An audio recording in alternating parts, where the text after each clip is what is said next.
Jai Shriram. Welcome to masala papad. ನಾನು ಅಜಿತ್ ಬೋಪ್ನಳ್ಳಿ.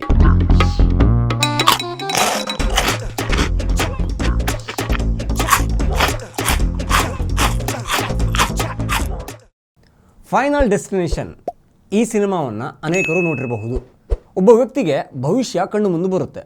ಭವಿಷ್ಯ ಅಂದರೆ ತುಂಬ ದಿನಗಳು ತುಂಬ ವರ್ಷಗಳ ನಂತರ ಆಗೋದೆಲ್ಲ ಅಲ್ಲ. ಒಂದು 20 ನಿಮಿಷದ ಆ ಕಡೆ ಈ ಕಡೆ ಅವನಿಗೆ ಮೊದಲೇ ಅಪಾಯಗಳು ಇದ್ದರೆ ಪಕ್ಕಾ ಕಾಣುತ್ತೆ. ಸಾವು ಹೇಗೆ ಬೇಕಾದರೂ ಬರ್ಬೋದು ಅಂತ ತೋರಿಸೋ ಸೀನುಗಳು ಜೀವ ಭಯವನ್ನು ನೋಡಿಗರಿಗೂ ಕೂಡ ಹುಟ್ಟಿಸುತ್ತೆ. ಆ ಸಿನಿಮಾ ನೋಡಿದ ಮೇಲೆ ನನ್ನ ಬೈಕು 30 ಕಿಲೋಮೀಟ್ರ್ ಮೇಲೆ ಓಡ್ತಾನೇ ಇರಲಿಲ್ಲ. ಮೈ ಝುಮ್ ಅನಿಸೋ ಸಿನಿಮಾ. ನೋಡಿಲ್ಲದೇ ಇರೋರು ನೋಡಿ. ಅರೆ ಈಗಲ್ಲ, ಈ ವಿಡಿಯೋ ಪೂರ್ತಿ ಆಗಲಿ ಬಿಡಿ. ಗ್ಯಾಪಲ್ಲಿ ಯಾರೆಲ್ಲ ಇನ್ನೂ ಟಿ ವಿ ವಿಕ್ರಮವನ್ನು ಸಬ್ಸ್ಕ್ರೈಬ್ ಮಾಡಿಲ್ವೋ ಮಾಡ್ಕೊಂಬಿಡಿ. ಜೀವ ಭಯ ಇದು ಪ್ರತಿ ಪ್ರಾಣಿ ಪಕ್ಷಿ ಮನುಷ್ಯನನ್ನು ಹೈರಾಣ ಮಾಡಾಕತ್ತೆ. ಈಗ ಫೈನಲ್ ಡೆಸ್ಟಿನೇಷನ್ ಸಿನಿಮಾವನ್ನು ಇಸ್ರೇಲ್ ಲೆಬನಾನ್ ದೇಶದಲ್ಲಿ ತೋರಿಸ್ತಾ ಇದೆ. ಮೊನ್ನೆ ಇಡೀ ಜಗತ್ತು ಹುಬ್ಬೇರಿಸೋ ರೀತಿಯಲ್ಲಿ ಒಂದು ದಾಳಿ ಆಯಿತು. ಆನ್ಲೈನ್ ಅಟ್ಯಾಕ್ ಅನ್ನೋದು, ತರಂಗದಲ್ಲಿ ತಪರಾಕಿ ಅನ್ನೋದು ದೇವರಣೆ ಗೊತ್ತಿಲ್ಲ. ಪೇಜರ್ಗಳು ಅವು ಲ್ಯಾಂಡ್ಲೈನ್ ಆದಮೇಲೆ ಮೊಬೈಲ್ಗಿಂತ ಮೊದಲು ಬಂದ ಕೆಲವು ವರ್ಷ ಆಳಿದ ಡಿವೈಸ್ಗಳು. ಮೆಸೇಜ್ಗಳು ಮಾತ್ರ ಬರುತ್ತೆ. ಇಂಟರ್ನೆಟ್ ಬೇಡ, ಸಿಮ್ ಬೇಡ, ವೈಫೈ ಬೇಡ. ಅದನ್ನು ಹಿಜ್ಬುಲ್ಲಾಗಳು ಯಾಕೆ ಯೂಸ್ ಮಾಡ್ತಾಯಿದ್ರು ಅಂದರೆ ಇಸ್ರೇಲ್ ಮಂದಿ ಮೊಬೈಲನ್ನು ಹ್ಯಾಕ್ ಮಾಡಿಬಿಡ್ತಾರೆ ಅನ್ನೋದಕ್ಕೆ. ಅಂದರೆ ಈಗ ಒಂದು ಪ್ಲ್ಯಾನ್ ಹಾಕ್ತಾರಪ್ಪ, ಹಲೋ ಹಿಜ್ಬುಲ್ಲಾಸ್, ಮುಂದಿನ ಶುಕ್ರವಾರಗೆ ಇಸ್ರೇಲ್ದು ಆ ಜಾಗದಾಗೆ ಒಂದು ಸ್ಫೋಟಿಗೆ ಮಾಡೋಣ, ಓಕೆನಾ ಅಂತ ಮೆಸೇಜಲ್ಲಿ ಹೇಳಿದ್ದನ್ನು ಈಸಿಯಾಗಿ ಇಸ್ರೇಲ್ ನೋಡಿಬಿಡುತ್ತೆ, ಅಲರ್ಟ್ ಆಗುತ್ತೆ ಅಂತ ಇಂಟರ್ನೆಟ್ ಇಲ್ಲದೆ ಕೆಲಸ ಮಾಡೋ ಪೇಜರ್ಗಳನ್ನು ಆರ್ಡರ್ ಮಾಡಿದ್ರು. ಇಸ್ರೇಲಿಗರು ಪ್ರಳಯಾಂತಕರು. ಸುಮಾರು 3000 ಪೇಜರ್ಗಳಲ್ಲಿ ಜಸ್ಟ್ 3 ಗ್ರಾಮ್ ಸ್ಫೋಟಕ ಇಟ್ಟು ಒಂದು ಒಳ್ಳೆ ಮುಹೂರ್ತ ನೋಡಿ ದೀಪಾವಳಿ ಮಾಡೋಣ ಅಂದ್ಕೊಂಡ್ರು. ಮೊನ್ನೆ ಮುಹೂರ್ತ ಕೂಡಿ ಬಂತು. ಲೆಬನಾನ್ ತುಂಬ ದೀಪಾವಳಿ ದೀಪಾವಳಿ, ಪೇಜರ್ದು ಬ್ಲಾಸ್ಟ್ ಹಾವಳಿ, ಉಗ್ರ ನೆಟ್ಗಾದನು ಅಲ್ಲೇ ಸತ್ತೋದನು. ಅದೆಲ್ಲ ಆಯ್ತಾ? ಇಸ್ರೇಲ್ ಇಷ್ಟಕ್ಕೆ ಮುಗಿಸ್ತು ತನ್ನ ಆಟವನ್ನು ಅಂದ್ಕೊಂಡು ಹಿಜ್ಬುಲ್ಲಾಗಳು ನೆಮ್ಮದಿಯ ನಿಟ್ಟಿಸ್ರು ಬಿಟ್ರ. ಆದರೆ ಆ ಪೇಜರ್ ದಾಳಿಗೆ ಬಿದ್ದ ಹೆಣವನ್ನೆಲ್ಲ ರೋಡ್ ಸೈಡ್ ಇಡೋಕ್ಕಾಗುತ್ತಾ? ಆಗಲ್ಲ, ವಾಸನೆ ಬರುತ್ತಲ್ಲ. ಹಾಗಾಗಿ ಎತ್ಕೊಂಡು ಹೋಗಬೇಕಲ್ಲ. ಹೀಗಾಗಿ ಒಂದಿಷ್ಟು ಆ್ಯಂಬುಲೆನ್ಸ್ಗಳು ಬಂದವು. ಆ ಫಸ್ಟ್ ಆ್ಯಂಬುಲೆನ್ಸಲ್ಲಿ 3 ಹೆಣಗಳು. ಲೆಬನಾನ್ ಜನ ಅಂತ್ಯ ಸಂಸ್ಕಾರಕ್ಕೆ ತುಂಬ ದೊಡ್ಡ ಸಂಖ್ಯೆಯಲ್ಲಿ ಸೇರಿದರು. ಆ ಸಮಯದಲ್ಲಿ ಅಲ್ಲಿನ ಭದ್ರತಾ ಸಿಬ್ಬಂದಿಯ ಕೈಲಿದ್ದ ವಾಕಿ ಟಾಕಿ ಢಮಾರಂತು ನೋಡಿ. ಆ ವಿಡಿಯೋ ನೋಡಿ, ಮಜಾ ಇದೆ. ಜನರೆಲ್ಲ ದಿಕ್ಕಾಪಾಲಾಗಿ ಓಡಿದರು. 10 ಜನಕ್ಕೆ ಗಾಯ ಆಯಿತು. ಅಲ್ಲೇ ಒಬ್ಬ ಸತ್ತು ಬಿದ್ದ. ಇನ್ನೂ ಏನೇನು ಸ್ಫೋಟ ಆಗುತ್ತೋ ಅನ್ನೋದ್ರ ಐಡಿಯಾ ದೇವರಣೆ ಅಲ್ಲಿನ ಜನರಿಗೆ ಸದ್ಯಕ್ಕೆ ಇಲ್ಲ. ಹುಟ್ಟಿಸಿರೋ ಜೀವ ಭಯ ಬೇರೆ ಲೆವೆಲ್. ಎಲ್ಲಿ ತನಕ ಅಂದರೆ ಮನೆಗಳಲ್ಲಿ ಟಿ ವಿ ಆನ್ ಮಾಡ್ತಾ ಇಲ್ಲ, ಮೊಬೈಲ್ ಯೂಸ್ ಮಾಡೋಕ್ಕೆ ಭಯ ಪಡ್ತಿದ್ದಾರೆ, ಅಡುಗೆ ಮನೆಗೆ ಹೋಗೋಕೆ ಅಡುಗೆ ಮಾಡೋಕ್ಕೆ ಧೈರ್ಯ ಸಾಲ್ತಾ ಇಲ್ಲ, ಸಿಲಿಂಡ್ರ್ ಏನಾದರೂ ಢಮ್ ಅಂದರೆ ಅಂತ ಏನು ಕತೆ ಅನ್ನೋದು ಎಲ್ಲಿ ತನಕ ಹೋಗಿ ತಲುಪಿದೆ ಅಂದರೆ ಟಾಯ್ಲೆಟ್ಟಿಗೆ ಕೂಡ ಭಯದಿಂದ ಹೋಗ್ತಾನೆ ಇಲ್ಲ. ಯಾಕೆಂದರೆ ಅಲ್ಲೊಂದು ವಾಟ್ರ್ ಗನ್ ಇರುತ್ತಲ್ಲ, ಅದೇ ಟ್ರಿಗರ್ ಮಾಡೋದು, ತೊಳ್ಕೊಳ್ಳೋದು, ಅದನ್ನು ಕಂಡು ಹೆದರ್ತಾ ಇದ್ದಾರೆ. ಅದರಲ್ಲಿ ನೀರೇ ಬರುತ್ತೋ ಅಥವಾ ಏನಾದರೂ ವಿಷಕಾರಿ ಲಿಕ್ವಿಡ್ ಬರುತ್ತೋ ಅಂತ ಭಯ. ಆಗಲ್ವಾ? ನಮ್ಮ ಶಿರ್ಸಿ ಕಡೆ ಇಂಥ ಸನ್ನಿವೇಶಕ್ಕೆ ಪ್ರಸಾದ ಗಟ್ಟಿಯಾಗೋ ಮೂಮೆಂಟು ಅಂತ ಕರೀತಾರೆ. ವಿವರಣೆ ಬೇಡ. ಯಾಕಾಗಿ ಟಾಯ್ಲೆಟಿಗೆ ಹೋಗೋಕ್ಕೆ ಭಯ ಅಂದರೆ ಮನೆ ಮೇಲೆ ಇದ್ದ ಸೋಲಾರ್ ಸಿಸ್ಟಮ್ ಕೂಡ ಇಸ್ರೇಲ್ ಬ್ಲಾಸ್ಟ್ ಮಾಡಿದೆ. ಇದು ಹೇಗೆ ಸಾಧ್ಯ ಅನ್ನೋ ಪ್ರಶ್ನೆ ಬರಲ್ವಾ?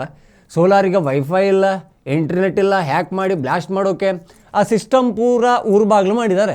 ವೈರು ಮನೆ ತುಂಬ ಕನೆಕ್ಟ್ ಆಗೋದು, ಅದರಿಂದಲೇ ತುಂಬ ಮನೆಯ ಬಲ್ಬ್ ಮಾತ್ರವಲ್ಲ, ಟಿ ವಿ, ಫ್ರಿಜ್ ಎಲ್ಲ ವರ್ಕ್ ಆಗೋದು, ಬಿಸಿ ನೀರು ಬರೋದು. ಸೋಲಾರ್ ಪ್ಯಾನಲ್ ಇರೋದು ಮನೆ ಮೇಲೆ, ಕನೆಕ್ಷನ್ನು ಮನೆ ಒಳಗಡೆ, ಹೊರಗಡೆಯಿಂದ ಯಾವುದೇ ಲಿಂಕ್ ಇಲ್ಲ. ಆದರೆ ಅದನ್ನು ಕೂಡ ಬ್ಲಾಸ್ಟ್ ಮಾಡಿದಾರಲ್ಲ. 1-2 ಮನೆದಲ್ಲ, ಏರಿಯಾಗೆ ಏರಿಯಾ ಪೂರಾ ಧಗಧಗ. ಈಗ ಹೇಳಿ, ಟಿ ವಿ ನೋಡೋಕ್ಕೆ, ಫ್ರಿಜ್ ತೆಗಿಯೋಕ್ಕೆ, ಟಾಯ್ಲೆಟಿಗೆ ಹೋಗೋಕ್ಕೆ ಎಲ್ಲಿಂದ ಧೈರ್ಯ ಬರಬೇಕು? ಅಡುಗೆ ಮಾಡೋಕ್ಕೆ ಎಲ್ಲಿಂದ ಮೀಟ್ರ್ ಬರಬೇಕು? ಲೆಬನಾನನ್ನು ಇಸ್ರೇಲ್ ಸಂಪೂರ್ಣವಾಗಿ ಕಂಟ್ರೋಲ್ ಮಾಡ್ತಾ ಇದೆ. ತನ್ನ ಪಾಡಿಗೆ ತಾನಿದ್ದ ದೇಶವನ್ನು ಕೆಣಕೋ ಹೊಂಬತನ ಬೇಕಿತ್ತ ಹಿಜ್ಬುಲ್ಲಾಗಳಿಗೆ? ಈಗ ಪ್ರಸಾದ ವಿತರಣೆ ಆಗ್ತಾ ಇದೆ, ಸರತಿ ಸಾಲಿನಲ್ಲಿ ಬಂದು ಸ್ವೀಕಾರ ಮಾಡೋದು ಬಿಟ್ಟು ಬೇರೆ ಆಯ್ಕೆ ಏನೂ ಇಲ್ಲ. ಇದು ಸದ್ಯಕ್ಕೆ ಭಾರತೀಯರಿಗೆ ತುಂಬ ಖುಷಿ ಕೊಡೋನೇ ವಿಚಾರ. ಆದರೂ ಕೂಡ ನಾವು ಭವಿಷ್ಯವನ್ನು ಆಲೋಚನೆ ಮಾಡಬೇಕಲ್ಲ. ಯಾಕೆಂದರೆ ನಾವು ಅತಿ ಹೆಚ್ಚು ಇಲೆಕ್ಟ್ರಾನಿಕ್ ಡಿವೈಸ್ಗಳನ್ನು ಚೀನಾದಿಂದ ತರಿಸಿಕೊಳ್ತೀವಿ. ಮೊಬೈಲ್ಗಳಲ್ಲಿ ಅಂತೂ ಅವರದ್ದೇ ಸಿಂಹಪಾಲು. ಸಮಸ್ಯೆ ಏನು ಅಂದರೆ ಭಾರತವು ಸೇರಿ ಅನೇಕ ದೇಶಗಳದ್ದು ಕಾಮನ್ ಸಮಸ್ಯೆ. ಅವರು ಕೊಡೋ ಕ್ವಾಲಿಟಿ ಫೀಚರ್ಸ್ ಜೊತೆಗೆ ಆ ರೇಟ್ ಇದೆಯಲ್ಲ ತುಂಬ ಕಷ್ಟ. ಕಾಂಪಿಟೇಷನ್ ಕೊಡೋದೇ ತುಂಬ ಕಷ್ಟ. ನಮ್ಮ ಇಂಡಿಯನ್ಸ್ ಗೊತ್ತಲ್ಲ, ಹಣಕ್ಕೆ ಮಣೆ ಹಾಕೋದು. ಚನ್ನಪಟ್ಟಣ ಟಾಯ್ಸು ದುಬಾರಿ ಅಂತ ಚೀನಾದ ಟಾಯ್ಸ್ ಸಾಕು ಅಂತಾರೆ. ಚೀನಾ ಕೂಡ ಮುಂದೆ ಇದೇ ಥರ ಟೆಕ್ನಿಕ್ ಬಳಸಿ ಆನ್ಲೈನ್ ವಾರ್ ಮಾಡಿದರೆ ಅನ್ನೋ ಭೀತಿ ನಮ್ಮೊಂದಿಗೆ ಯಾವಾಗಲೂ ಜಾಗೃತವಾಗಿರಬೇಕು. ಬರ್ತ್ಡೇಗೆ ಅಂತ ಒಂದು ಕ್ಯಾಂಡಲ್ ಬರುತ್ತಲ್ಲ, ಅದೇ ಬೆಂಕಿ ಹಚ್ಚಿದ್ರೆ ಹೂವಿನ ಥರ ಓಪನ್ ಆಗುತ್ತಲ್ಲ, ಅದು ಅನೇಕ ಸಲ ಢಮ್ ಅಂದಿದ್ದಿದೆ. ಬಟ್ ತೀರಾ ದೊಡ್ಡ ಸ್ಫೋಟ ಆಗಿಲ್ಲ, ಚಿಕ್ಕದು ಆದ್ರೂ ಸುರಕ್ಷತೆ ಅನ್ನೋದು ಸ್ವಂತಕ್ಕಲ್ವ. ಬರ್ಡೇ ಹೆಸರಲ್ಲಿ ಸುರ್ಸುರು ಬತ್ತಿ ಕೇಕಲ್ಲಿ ಸಿಕ್ಕಿಸ್ದೆ, ಬೆಂಕಿ ಕೊಟ್ಟೆ, ಸುರ್ಸುರಂತೂ ಎಲ್ಲ ಚಂದ. ಆದರೆ ಅದರಿಂದ ಬರೋ ಮದ್ದುಗಳು ಕೇಕ್ ಮೇಲೆ ಬೀಳೋದು ನಮ್ಮ ಗಮನಕ್ಕೆ ಬರೋಲ್ಲ. ಅದನ್ನು ಚಪ್ಪರಿಸ್ಕೊಂಡು ತಿಂತೀವಿ, ಅಪಾಯ, ಆರೋಗ್ಯಕ್ಕೆ ದೊಡ್ಡ ಅಪಾಯ. ಬಟ್ ಒಂದು ನೆಮ್ಮದಿಯ ಸಂಗತಿ ಏನಂದರೆ ಮೇಕ್ ಇನ್ ಇಂಡಿಯಾ ಸಕ್ಸಸ್ ಆಗಿರೋದು. ಚೀನಾ ಮೂಲದ ಮೊಬೈಲ್ಗಳು ಕೂಡ ಭಾರತದಲ್ಲಿಯೇ ಮ್ಯಾನುಫ್ಯಾಕ್ಚರ್ ಆಗುತ್ತೆ.